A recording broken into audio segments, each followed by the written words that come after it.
जहाँ तक ये ज़मानत का सवाल है, एक बहुत क्लियर कट केस है हमारा, और हमने जो एफआईए को प्रूफ दिए हैं और जो कोर्ट में भी हमने जो वीडियोस दिखाई हैं, वो सारी की सारी पूरे केस को, ये इंशाल्लाह मैंने आपको बताया था कि हम लोग इसको कोशिश कर रहे हैं कि ये एक टेस्ट केस के तौर पे आए और पूरी सोसाइटी में लोगों को ये पता चले कि वो किसी की ज़िंदगियों से इससे नहीं खेल सकते, और ख़ास तौर पे जो एक मियाँ बीवी का रिलेशन है उसको नापाक नहीं कर सकते। उसमें जो ये लोग जिस तरह वहाँ वीडियो बनी है उसकी न्यूड, और फिर उसके बाद आमिर लियाकत के अपने इंटरव्यूज़ हैं जो हमने कोर्ट को दिए और एफआईए को दिए, जिसमें वो कह रहा है कि मुझे इन्होंने बरहना कर दिया है और मेरी पूरी ज़िंदगी से खेले हैं। और ये सारी चीज़ें तो हमने तो सिर्फ प्रोवाइड की हैं, जो कुछ था वो तो सारा इन्होंने किया है। और फिर जिस तरह से उसकी माँ और बाकी लोग जिस तरह से इसको खेल रहे हैं, उनके रोज़ाना बयान चेंज होते हैं, तो हम तो उसके ख़िलाफ़ भी सोच रहे हैं कि उनके ख़िलाफ़ भी उसने बहुत सारी धमकियाँ दी हैं हमें,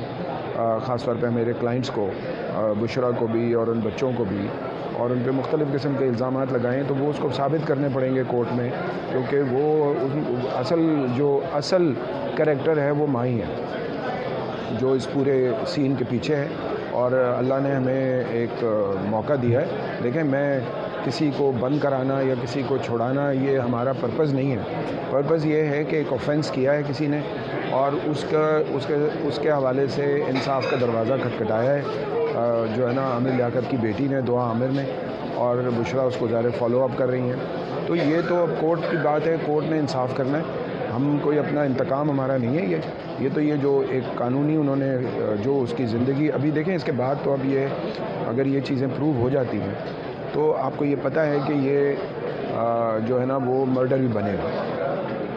हालांकि उनके लॉयर ये कह रहे थे कि भाई अभी इसमें पीपीसी की वो नहीं लगी, लेकिन ये जो कोर्ट है ना, ये स्पेशलाइज्ड कोर्ट है साइबर क्राइम के हवाले से, और हमने अभी साइबर क्राइम की रिपोर्ट की है, अभी हमने मर्डर की रिपोर्ट नहीं की है। और वो मर्डर की रिपोर्ट हमारी अभी बनना शुरू हुई है। हमें पता चल जाए कि जो आमिर लियाकत के 3 फ़ोन हैं जो कि पहले पुलिस के पास थे, फिर उसके बाद वो वहाँ से गए हैं क्या कहते हैं एफआईए के पास, तो हमें उसके बारे में भी पता नहीं है कि उसमें क्या है, फैमिली को नहीं पता।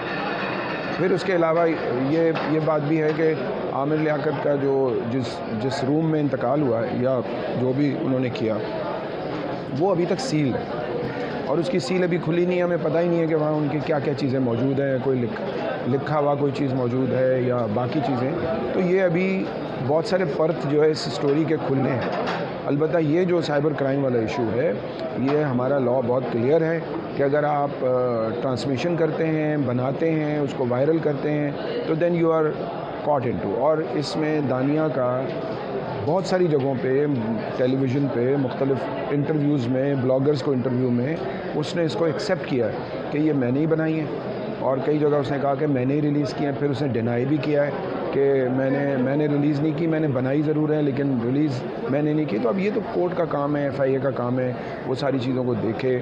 और जो एफआईए के जो थे वो प्रोसिक्यूटर, उन्होंने भी इसको सामने रखा है बात को, और अभी ज़ाहिर एक इन्वेस्टिगेशन उस तरह से नहीं हो सकी जो होनी चाहिए थी, क्योंकि उनको लॉ का एक एडवांटेज मिल गया विमेन होने के नाते। तो अल्लाह खैर करेगा, हमारी जद्दोजहद जारी है। हम ये समझते हैं कि हम इस केस में आमिर लियाकत की जो बेटी है दुआ, वो इंसाफ के लिए आई है, और हम उसके लिए हम किसी को नुकसान देने के लिए हम सिर्फ अब इंसाफ की बात कर रहे हैं कि जिसने जो किया है वो उसको फेस करे। और उसकी सील अभी खुली नहीं है, हमें पता ही नहीं है कि वहाँ उनकी क्या क्या चीज़ें मौजूद हैं, कोई लिखा हुआ कोई चीज़ मौजूद है या बाकी चीज़ें। तो ये अभी बहुत सारे परत जो है इस स्टोरी के खुलने हैं। अलबत्ता ये जो साइबर क्राइम वाला इशू है, ये हमारा लॉ बहुत क्लियर है कि अगर आप ट्रांसमिशन करते हैं, बनाते हैं, उसको वायरल करते हैं, तो then you are caught into. और इसमें दानिया का बहुत सारी जगहों पे, टेलीविज़न पे, मुख्तलिफ़ इंटरव्यूज़ में, ब्लॉगर्स को इंटरव्यू में उसने इसको एक्सेप्ट किया है कि ये मैंने ही बनाई है, और कई जगह उसने कहा कि मैंने ही रिलीज़ किया है। फिर उसने डिनाई भी किया है कि मैंने रिलीज़ नहीं की, मैंने बनाई ज़रूर है लेकिन रिलीज़ मैंने नहीं की। तो अब ये तो कोर्ट का काम है, एफआईए का काम है, वो सारी चीज़ों को देखे। और जो एफआईए के जो थे वो प्रोसिक्यूटर, उन्होंने भी इसको सामने रखा है बात को, और अभी ज़ाहिर एक इन्वेस्टिगेशन उस पे उस तरह से नहीं हो सकी जो होनी चाहिए थी, क्योंकि उनको लॉ का एक एडवांटेज मिल गया विमेन होने के नाते। तो अल्लाह खैर करेगा, हमारी जद्दोजहद जारी है। हम ये समझते हैं कि हम इस केस में आमिर लियाकत की जो बेटी है दुआ, वो इंसाफ के लिए आई है, और हम उसके लिए हम किसी को नुकसान देने के लिए हम सिर्फ अब इंसाफ की बात कर रहे हैं कि जिसने जो किया है वो उसको फेस करे।